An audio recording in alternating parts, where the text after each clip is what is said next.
everybody, and welcome to the first episode of Truth Untold, Peaceful Bliss. I am one of your hosts, Kaden Sadam.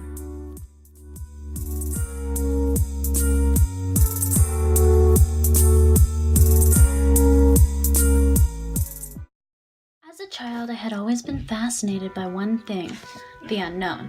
I'd watched documentaries for hours as scientists explored mysteries such as how are there pyramids on two sides of the earth that were built around the same time and are identical. The mystery that I found the most interesting was the mystery of the Bermuda Triangle.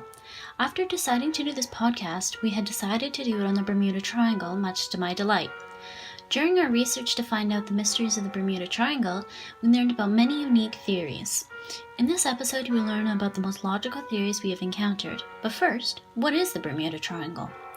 Well, the Bermuda Triangle is formed off the southernmost point of Florida, Puerto Rico, and Bermuda.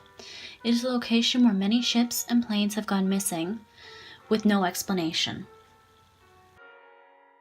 There are many ways as to why ships might be disappearing within the triangle, but there's only one logical reason, and that is aliens. As crazy as it may sound, aliens could be abducting us for their human army by controlling the weather to create giant rogue waves that could easily cause a ship to sink. What are rogue waves, you might ask? Rogue waves, also known as episodic waves, are large, unexpected, and suddenly appearing surface waves that can be extremely dangerous, even to the larger ships such as ocean liners. But now, here's the real question. How can aliens create such deadly waves? Well, ladies, gentlemen, and even aliens if you're listening to this, after hours of research, I have the answer to this mystery, which is composed of two words: tectonic plates. The tectonic plates are one of the outermost layers on our Earth. They tend to move slightly each year, which causes them to rub against each other, and that leads to many natural disasters, such as earthquakes, tsunamis, and you guessed it, rogue waves. Now all aliens have to do is speed up the process of moving the plates, which can be easily done for them because they are living in space, which gives them such easy access to the plates. Also, they have way more advanced technology than us humans. To make it even more convenient for them, the Bermuda Triangle is close to the Ring of Fire, which is an area where a lot of tectonic plates meet, meaning that creating rogue waves in that area should be really easy for aliens. Don't believe in this theory? Take a listen to this other theory about wormholes my co-host Isabel came up with.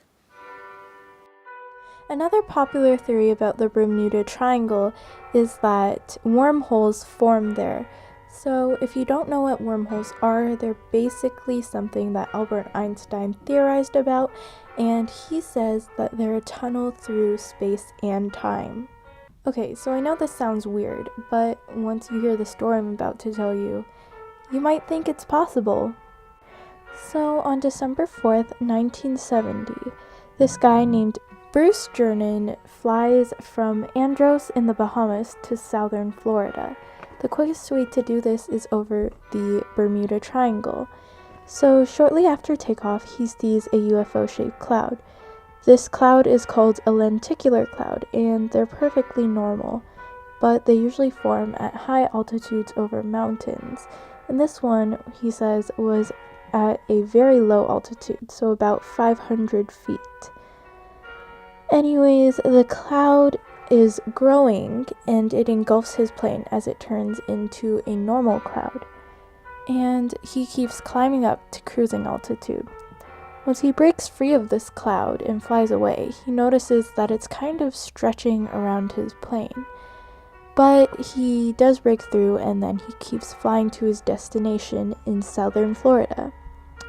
So a few moments after, so about 10 minutes, he sees this other cloud, but it's massive and it's forming around him.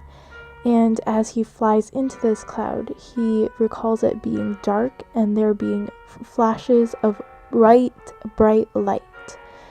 And he tries to steer out of the storm to the east. And after flying for 6 or 7 miles, he realizes that the cloud is actually forming a perfect circle to the east. So He's flying for a few more moments and sees an opening in the cloud to the west side of him. And it's this tunnel, so he flies into it. The tunnel turns counterclockwise around the plane, and as soon as he exits the tunnel, instead of being in bright blue sky like he imagined he would be, he's in this grayish white haze of fog, which he calls electric fog. Once he's in the fog, all his instruments are going haywire and they're not really working. But as soon as he exits the Bermuda Triangle area, the fog disappears, and when he looks around, he can't see any signs of clouds or fog. This is when he gets back in touch with the radio commander, who says he's above Miami Beach. Bruce looks down at his watch and sees that they've been flying for about 34 minutes, which would make his flight impossible since he's only ever gone from Andros to Miami Beach in a little less than 75 minutes. After hearing some theories about the Bermuda Triangle, Bruce Jernan says he thinks he went through a wormhole. Okay, so I really want to talk about the fog. So he says this fog is electric fog, and other scientists have said that they've also seen this whitish, grayish fog when two different electromagnetic wavelengths interact with each other.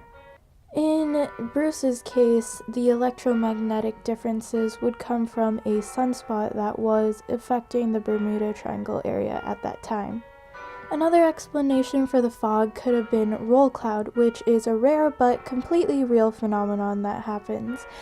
In roll cloud, basically clouds form this giant roll, but no one knows what goes on inside or what causes these clouds to form. My personal theory for this is that aliens want human lives for some reason, and they control the Bermuda Triangle through strange fogs and clouds so they can take our lives. Therefore, ladies and gentlemen, seemingly accidental events are actually not accidental. There is always some sort of explanation behind why things happen. And after collecting evidence and researching on the events that took place in the Bermuda Triangle, we as a group have concluded that there is a greater force or power that controls the events happening at this place. And based on what you heard in our podcast, you can probably infer by now what greater force I'm referring to right now. If not, I'm talking about the existence of aliens. This might sound childish to you, but there's a very high possibility that aliens control the Bermuda Triangle or the events that happen in the Bermuda Triangle. I will give you a little recap of the podcast for you to understand why we think this way. To begin with, the scientific explanation of rogue waves makes sense with the existence of aliens, as rogue waves don't necessarily occur everywhere. Okay, before I continue, I want to point out that you can have your own opinion on this, but this is our opinion on the research we did. Maybe we're wrong, but if we are right, our planet is under the control of aliens, which can be a big problem to us. Okay, back to the point. The first point that we make in this episode is that aliens live in space, and therefore it is just easier for them to control Earth's place, thus causing them to create huge waves, rogue waves or monster waves. I also want to look at the second point that was brought up in this episode again. To recap this point, it is about wormholes. So wormholes are tunnels in space and time, and the wormhole that is mentioned in the story of this man could be possibly created by aliens, because wormholes are tunnels for space, which is where aliens live, and then time. In conclusion, your hosts Huda, Cadence, Maria, and Isabella believe that aliens exist, and they have some sort of contribution to unsolved mysteries happening on our planet. Stay tuned so you won't miss the next episode.